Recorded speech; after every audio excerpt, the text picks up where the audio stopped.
So ரீசெண்டாக பார்த்தீங்கன்னா தமிழ் டப்பிங்ல ஓடிடியில் வந்துட்டு தரமான சம்பவங்களோட வெளியே இருக்கக்கூடிய 2 மூவி ஒரு வெப்சீரிஸோட ரிவ்யூ பத்தி தான் இந்த வீடியோல பார்க்க போறோம். ஸோ வாங்க வீடியோக்குள்ள சீக்கிரமா போயிடலாம். ஃபர்ஸ்ட் பார்க்க போற படத்தை பொறுத்த வரைக்கும் ஃபுல் அண்ட் ஃபுல் வந்து ஒரு சயின்டிபிக் எக்ஸ்பெரிமெண்ட் மூலமா மனுஷங்களோட இளமையை அப்படியே வச்சிருக்கக்கூடிய ஒரு கான்செப்டை மையமா வச்சு எடுத்திருக்காங்க. சரி, கதை அப்படின்னு பார்க்கும்போது படத்துல வர நம்ம ஹீரோயின் இதுக்கு முன்னாடி வந்துட்டு ஒரு ஃபேமஸான ஆக்டரா இருந்திருப்பாங்க. பட் இருந்தாலுமே ஒரு சில காரணங்களுக்காக ஒரு வருஷத்துக்கு அப்புறம் இவங்க பாத்தீங்கன்னா ஆக்டிங் ஃபீல்ட்ல போலாம் அப்படின்னு சொல்லிட்டு ட்ரை பண்றாங்க. பட் இருந்தாலுமே யாருமே இவங்களை வந்துட்டு சுத்தமா கண்டுக்கல.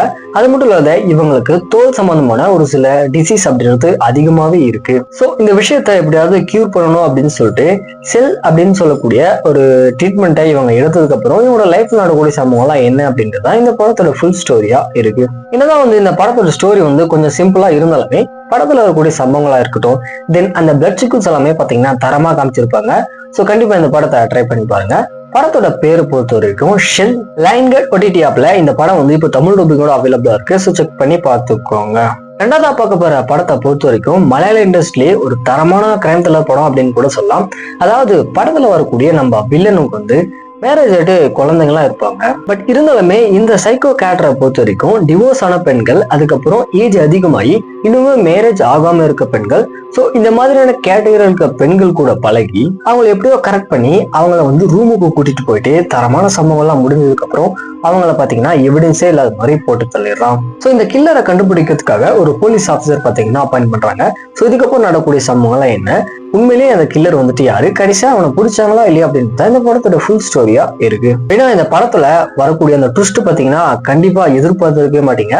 அதுக்கப்புறம் வழக்கம் போல சம்பவங்கள் எல்லாமே பாத்தீங்கன்னா தரமா இருக்கும். ஸோ கண்டிப்பா இந்த படத்தை ட்ரை பண்ணி பாருங்க.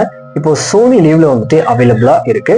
படத்தோட பேரை பொறுத்த வரைக்கும் களம் காவல். ஸோ கண்டிப்பா இந்த படத்தை ட்ரை பண்ணி பாருங்க. ஒரு தரமான படம் தான். ஸோ ஃபைனலா பார்க்க போற சீரிஸுமே வந்து ஒரு கிரைம் த்ரில்லர் ஜேர்னல் தான். அதாவது கரெக்டா 1925 செஞ்சுரியில இந்த சீரிஸோட கதைக்களம் வந்துட்டு நகருது.